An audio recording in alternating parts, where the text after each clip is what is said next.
Hello guys, यहाँहरूलाई स्वागत छ मेरो यस नयाँ भिडियोमा। आज चाहिँ मैले यस नयाँ भिडियोबाट तपाईहरुलाई एउटा युट्युब बारे र युट्युबको सब्स्क्राइब बारे जानकारी गराउँदैछु।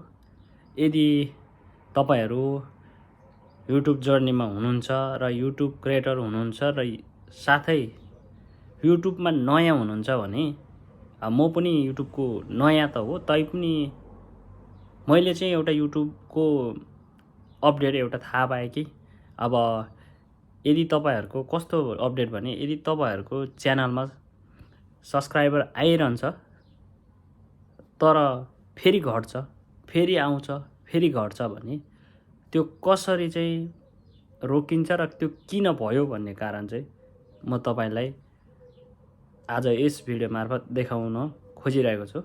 सो यो सब्स्क्राइब चाहिँ किन घट्छ भन्दै यदि तपाईले कुनै पनि च्यानललाई सब्स्क्राइब गर्नु भएको छ भने यदि तपाईले अनसब्स्क्राइब गर्यो अथवा गर्नु भएको छ भने उताबाट कसरी थाहा पाउँछ भनेर हेर्न पनि सक्नुहुन्छ।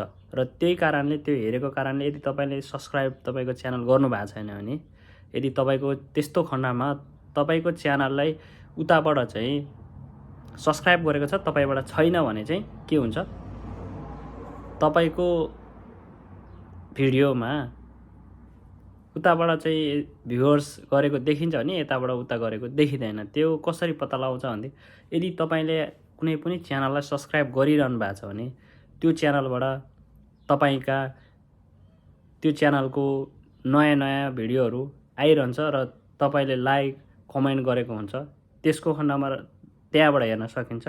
सो तपाईले पनि तपाईको च्यानलमा कसरी अरूले गरेको छ कि छैन सब्स्क्राइब भनेर हेर्न सक्नुहुन्छ। र हेर्दाखेरि यदि तपाईको च्यानललाई आफूले सब्स्क्राइब गरेको छ र उताबाट सब्स्क्राइब छैन भने त्यस्तो खण्डमा तपाईले पनि अनसब्स्क्राइब गर्न सक्नुहुन्छ र गरिन्छ पनि प्रायले। त्यही कारणले त्यसो हुने भएको कारणले तपाईको च्यानलमा चाहिँ सब्स्क्राइबर बढेको बेलामा फेरि एक दुई दिनमा फेरि घट्ने चान्स हुन्छ। त्यसलाई कसरी चाहिँ सेटिङ गर्ने र कसरी मिलाउने भनेर म तपाईलाई अब सिकाउँदैछु। त्यसको लागि तपाईले आफ्नो मोबाइलमा गएर तपाईको मोबाइलमा वाइटी स्टुडियोबाट चाहिँ खासै त्यति देखाउँदैन, कुनै मोबाइलमा कुनै एप्लिकेसनमा ल्यापटपमा कुनै देखाउन सक्छ र कुनैमा देखाइदैन। सो त्यसैले तपाईले वाइटी स्टुडियो पहिला आफ्नो वाइटी स्टुडियो डिलिट गरिसकेको हुनुपर्छ र वाइटी स्टुडियो डिलिट गरिसकेपछि तपाईले तपाईको क्रोममा या गुगलमा गएर तपाईले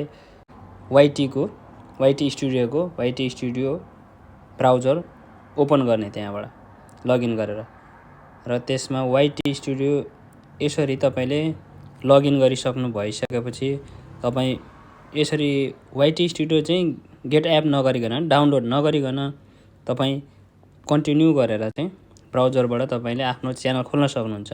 यो चाहिँ मेरो आफ्नै च्यानल हो र यसमा चाहिँ मेरो पनि यति सब्स्क्राइब हुन्छ भनेदेखि यसरी सबै कुरो हुन्छ र तपाईले पनि आफ्नो च्यानलमा यसरी मैले अहिले आफ्नै च्यानलबाट देखाइरहेको छु तपाईको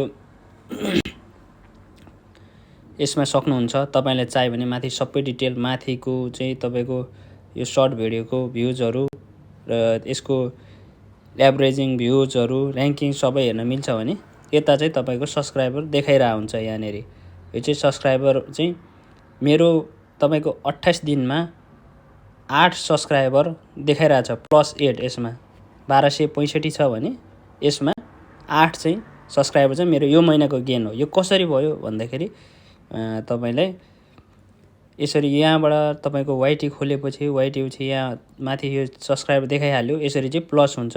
यो चाहिँ कसरी हुन्छ भने यो तल तल तल गर्नुस् र लास्टमा जानुस्। लास्टमा गएपछि तपाईले यता भेट्न सक्नुहुन्छ स्क्रल गरेपछि रिसेन्टली सब्स्क्राइबर भनेर यसमा देखायो र यसमा रिसेन्टली सब्स्क्राइबर देखाउनुको कारण चाहिँ यो सब्स्क्राइबर चाहिँ मेरो 90 दिनको सब्स्क्राइबर हो, 90 दिन भित्रको। सो तपाईले पनि यहाँबाट हेर्न सक्नुहुन्छ र यहाँनेरि तपाईले 3टा मात्रै ज्ञानवी कार्की र सु र निक्की देख्छ भने अर्को सी अल गर्नुभयो भने तपाईको जनवरी 7 मा 5 जनवरी 4 मा जनवरी 22 मा 19 मा भनेर यसरी सब्स्क्राइब देखाउँछ यता। र स्क्रल गरेर यता पुरै हेर्नुभयो भने यो कुन कुन नाम हो यी नाम पनि देखिन्छ। र यतापट्टि हेर्नुहुन्छ भने तपाईले अलि समयपछि चाहिँ यता स्क्रल गर्नुस् र हेर्नुस् यहाँनेर यी मैले पनि यसमा के छ सब्स्क्राइबर उहाँहरूले मलाई गरेको छ दुईटामा भने दुईटामा अनसब्स्क्राइब गरेको छ। यहाँनेरि मैले ज्ञान विकार्कीलाई सब्स्क्राइब गरेको छैन भने सब्स्क्राइब गरिसकेको छ भने सब्स्क्राइब गरिसकेको छ भने अनसब्स्क्राइब देखाउँछ। फेरि टच गऱ्यो भने सब्स्क्राइबर हट्छ। र यदि तपाईले सब्स्क्राइब गरेको छैन भने सब्स्क्राइबर भनेर देखाउँछ निलोमा। र यहाँनेरि गएर तपाईले उहाँलाई यसरी सब्स्क्राइबर गरिदिनु भयो भने यहाँ मैले पनि उहाँ अर्कोलाई पनि यसरी सब्स्क्राइबर गरिदिएँ। र यो चाहिँ के भयो मैले उहाँहरूलाई सब्स्क्राइबर गरिदिएपछि उहाँहरूकोमा चाहिँ उहाँहरूको भिडियो पनि मेरोमा आइरहन्छ र मेरो भिडियो पनि उता गइरहन्छ। बेला बेला मैले लाइक कमेन्ट कुनै पनि नयाँ भ्यू तपाईले भिडियो देख्यो भने त्यसको प्रतिक्रिया तपाईले दिने बानी गर्नुस् ताकि तपाईको च्यानलमा पनि सब्स्क्राइबर बढ्ने चान्स हुन्छ। किनकि तपाईले कसले कमेन्ट गरेछ भनेर उहाँहरूले यदि च्यानल यदि मै जस्तो छ भने के सम्बन्धी उसले भिडियो बनाउँछ र के रहेछ त यो भनेर हेर्छ र त्यसको प्रतिक्रिया दिने गर्नुस् र एउटा कमेन्ट गर्ने बानी चाहिँ गर्नुभयो भने तपाईको च्यानल चाँडै ग्रो हुन्छ। साथसाथै यसमा अर्को पनि छ कि तपाईले तपाईको लाइफ टाइमको सब्स्क्राइब कसरी चेक गर्न पनि सकिन्छ भने र कसैले छैन सब्स्क्राइब गरेछ भने त्यो पनि तपाईले चाँडै गर्नु होला ताकि मैले भर्खर जानकारी गराएँ तपाईहरुलाई त्यस्तो सब्स्क्राइबर आफ्नो बढ्ने घट्ने चान्सेस कम हुन्छ। त्यसको लागि यहाँबाट अझ माथि यहाँ जुन तपाईले 20 डेजको फिक्स गरेको थियो त्यो भन्दा माथि अझ हेर्नुहुन्छ भने यहाँ माथि साइडमा एउटा पिन हुन्छ त्यो पिनमा टच गर्नुभयो चाहिँ हेर्न सक्नुहुन्छ। तपाईलाई मैले जुम गरेर देखाएको छु। लेटेस्ट तपाई 7 डेको हेर्नुहुन्छ कि 28 दिनको हेर्नुहुन्छ कि 90 दिनको हेर्नुहुन्छ कि 365 दिनको हेर्नुहुन्छ कि लाइफ टाइमको हेर्नुहुन्छ तपाईको सब्स्क्राइबर अनि यसरी लाइफ टाइमको हेर्न पनि मिल्छ। 90 डे 28 डे 65 डे सबै हेर्न मिल्छ। यसमा चाहिँ यसरी 7 डेको यसरी छैन भने तपाईले फेरि पनि ब्याक आउनु पर्यो र यसरी फेरि 28 डेको यसरी हेर्न सक्नुहुन्छ। र यसरी गरेपछि 90 दिनको चाहिँ यसरी देखिन्छ र फेरि 90 दिन चाहिँ 365 को यो वर्षभरिको सब्स्क्राइबर चाहिँ मेरो यो हो। कतिले मैले सब्स्क्राइब ब्याक गरेको छ कतिले छैन सबैले गर्नुपर्छ भन्ने हुँदैन। त्यसमा कुनै कुनैको चाहिँ च्यानलै हुँदैन सो मैले सब्स्क्राइब गरे हुँदैन। र 365 को मेरो त्यो सब्स्क्राइब भने लाइफ टाइमको सब्स्क्राइबर चाहिँ मेरो यो हो। यसरी तपाईले गाइज यो आइडिया चाहिँ तपाईहरुलाई कस्तो लाग्यो एकचोटी तपाईको च्यानलमा पनि यसरी नै फिक्स गरेर हेर्नुस् र यस्तो गर्नुस् र कस्तो आउँछ यसको प्रतिक्रिया प्लिज कमेन्ट गरिदिनु होला। र मैले पनि यही यसरी नै सेटिङ गरेर यसरी नै यो सेटिङबाट नै हेरेर गर्ने गरेको छु र अहिले एकदम सब्स्क्राइबर ब्यालेन्स भइरहेछ मेरो पनि।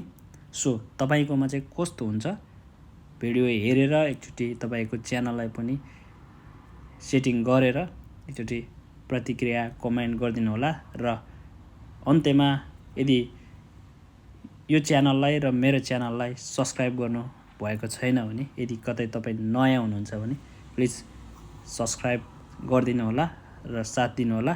र आजलाई यस भिडियोमा यति नै।